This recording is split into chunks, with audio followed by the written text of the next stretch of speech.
मैंने बकरी की गिनती की, मैंने भैंस की गिनती की। अब संजोग से लोकसभा में आया हूं तो वो आंकड़े की गिनती करनी पड़ती है। Fiscal deficit, revenue deficit.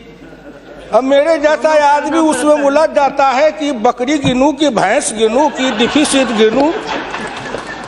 यहाँ आके डेफिसिट गिनो, वहां बाद में गिनो।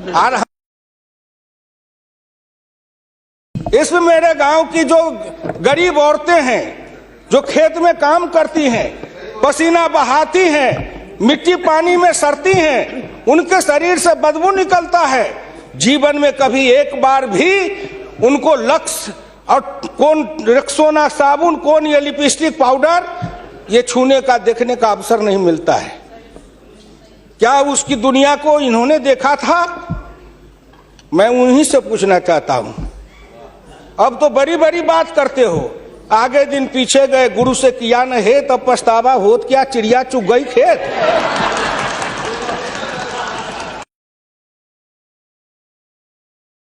मैं 1977 में एमएलए बन के आया, इंडिया गेट के किनारे पैदल टहल रहा था। एक बड़ी गाड़ी में एक बड़ा कुत्ता जा रहा था, वो अपने मुंह को निकाल के जी लपलपाते जा रहा था।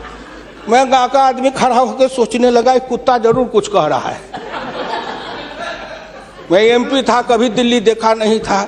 मेरे अंदर से आवाज आई कि कुत्ता कह रहा है, क्या है तू गांव का किसान, गरीब, मजदूर, पिछड़ा, दलित, तू क्या जन्म लेके करने आया है? तुझसे मैं सौभाग्यशाली हूं। देख, मैं ठंड गर्म गाड़ी में बैठा हूं, केक खाता हूं, ऑमलेट कटलेट खाता हूं, गद्दे पर सोता हूं। तुमने देखा हिंदुस्तान, तुमसे अच्छा मैं हूं। उस दिन मुझे लगा कि इस हिंदुस्तान के बड़े लोगों के कुत्ते भी मुझसे अच्छी जिंदगी जी के रहे हैं, और मुझे उस जिंदगी से भी बदतर जिंदगी जिलाने वाले कोई नहीं है, आप हैं।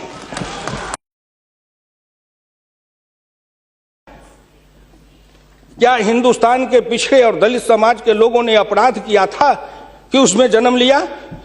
किसी ने भगवान के यहां दरखास्त दिया था कि मुझको तेली बना दो, मुझको लोहार बना दो, मुझको कुर्मी बना दो, मुझको कहार बना दो, मुझको अहिर बना दो, मुझको कलवार बना दो?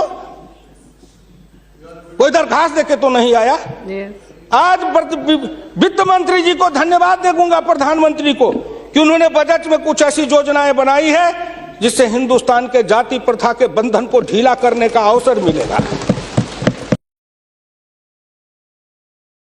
हिंदुस्तान के गांव के गरीब पिछड़े दलितों ने मिलकर कन्याकुमारी से कश्मीर तक, कामरूप से द्वारका धाम तक, इस आसान के साथ आपके शब्दों में, जिनको आप अपने ऑफिस के आगे चाय की दुकान खुलवा रहे थे, वो चाय की बेचने वाला, रेल के फुटपाथ पर पानी पिलाने वाला गरीब निर्धन, जिनकी मां मजदूरनी का काम करती थी, ऐसे के बेटा को भारत के प्रधानमंत्री की कुर्सी पर बैठाया कि नरेंद्र मोदी आएगा, भारत का प्रधानमंत्री बन जाएगा, गांव गरीब किसान मजदूर के भाग्य चमक जाएगा। उन्होंने इसलिए सपना को देखा है। प्लीज। वो हो जाएगा क्या? ये 9 महीना में हो जाएगा। आप नेता बोलते थे, मैं सुन रहा था, मुलायम सिंह आदरणीय बोल रहे थे, मेरे साथी हैं, बरसों तक समाजवादी आंदोलन में लड़े, कि 9 महीना में तो बच्चा पैदा हो जाता है। मैंने कहा कितनी वैज्ञानिक बात कर रहे हैं, ये तो वैज्ञानिकता है, प्रकृति का नियम है, 9 महीना में बच्चा पैदा होता है।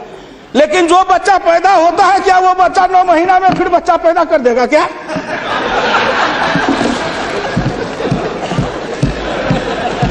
कितनी आप वैज्ञानिक बात बोल रहे हो?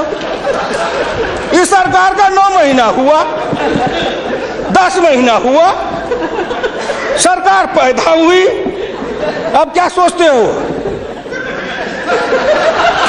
आप क्या सोचते हो? इसलिए आपसे मेरी विनम्र प्रार्थना है, कहीं पर निगाहें, कहीं पर निशाना, न कुछ मिले तो कुछ कहिए, ना कुछ मिले तो विरोधी में गए तो कुछ न कुछ तो कहना है ना, नहीं तो दुनिया कैसे देखेगी कि विरोधी का काम कर रहे हैं। इसलिए आपसे मेरी विनम्र प्रार्थना है, अगर विरोधी का काम भी करना है तो आप अपने नेताओं को कहिए कि कुछ दिन हमारे पास आए, 6 महीना ट्रेनिंग दे देंगे कि हम विरोधी थे तो क्या करते थे। अरे नाटक भी करिए तो किसी डायरेक्टर से सीख तो लीजिए, जो गरीबी का डायरेक्टर है उससे सीखे नहीं, गरीबी का नाटक खेल रहे हैं। ये एक गांव में नाटक